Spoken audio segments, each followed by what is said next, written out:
CAG నివేదిక చూస్తే BRS అవినీతి అర్థమవుతుందన్నారు మంత్రి శ్రీధర్ బాబు. అబద్దాలతోనే బీఆర్ఎస్ 10 ఏళ్ల పాలన నడిచిందన్నారు. అసెంబ్లీ సమావేశాలు 8 రోజులు 45 గంటల 32 నిమిషాల పాటు జరిగాయని తెలిపారు. 59 మంది సభ్యులు సభలో మాట్లాడారని చెప్పారు. 2 తీర్మానాలు 3 బిల్లులకు సభ ఆమోదం లభించిందన్నారు శ్రీధర్ బాబు. కృష్ణానదిలో రాష్ట్ర వాటాను ఏ విధంగా కోల్పోయామో సభ ద్వారా ప్రజలకు తెలియజేశామని చెప్పారు. బీసీల అభ్యున్నతికి బీసీ కులగణన చేపట్టనున్నట్లు తెలిపారు. అసెంబ్లీ సమావేశాలపై వివరించారు మంత్రి శ్రీధర్ బాబు. రాష్ట్ర ప్రజలకు సంబంధించిన ప్రధానమైన అంశాలను ప్రభుత్వ పరంగా మేము చేయబోయేది గత ప్రభుత్వాలు చేసిన నష్టాన్ని తెలియజేసే ప్రయత్నంలో ఈ 8 రోజుల పాటు 45 గంటల 32 నిమిషాలు సభను నిర్వహించడం జరిగింది. ప్రభుత్వ పరంగా 2 రెజల్యూషన్స్ని పాస్ చేసుకున్నాం.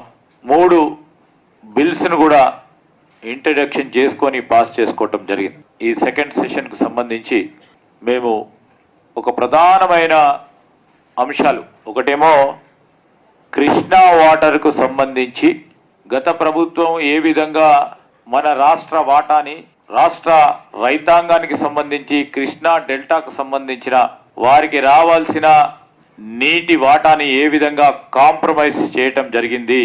దానికి తోడు ఈరోజు మొత్తం చరిత్రలోనే ఒక ప్రధానమైన ఘట్టం, సెకండ్ సెషన్ 3వ తెలంగాణ లెజిస్లేటివ్ అసెంబ్లీలో చరిత్రలోనే నిలిచిపోయే ఘటాన్ని బలహీన వర్గాలకు సంబంధించి ఈ రాష్ట్రంలో జనాభాకు సంబంధించిన సర్వే ఆ రెజల్యూషన్ను పెట్టి కాంప్రహెన్సివ్ పూర్తి స్థాయిలో డోర్ టు డోర్ సర్వే బలహీన వర్గాలది, ఎస్సీలది, ఎస్టీలది, ఇతర వర్గాలకు సంబంధించి ఒక కాంప్రహెన్సివ్ సర్వే చేస్తూ దీని ద్వారానే బలహీన వర్గాలకు సంబంధించిన సంఖ్యను ఈ రాష్ట్ర జనాభాలో సంఖ్యను పూర్తి స్థాయిలో తెలుసుకొని మా రాహుల్ గాంధీ గారు చెప్పినట్టు సంఖ్యపరంగా వారికి అదే విధమైన అవకాశాలు కల్పించే బాధ్యత మనం తీసుకోవాలని, దేశ చరిత్రలోనే ఉదాహరణగా నిలబడాలని వారు చేసిన ఆ రోజు వాగ్దానాన్ని మేము కాంగ్రెస్ పార్టీ ప్రభుత్వ పరంగా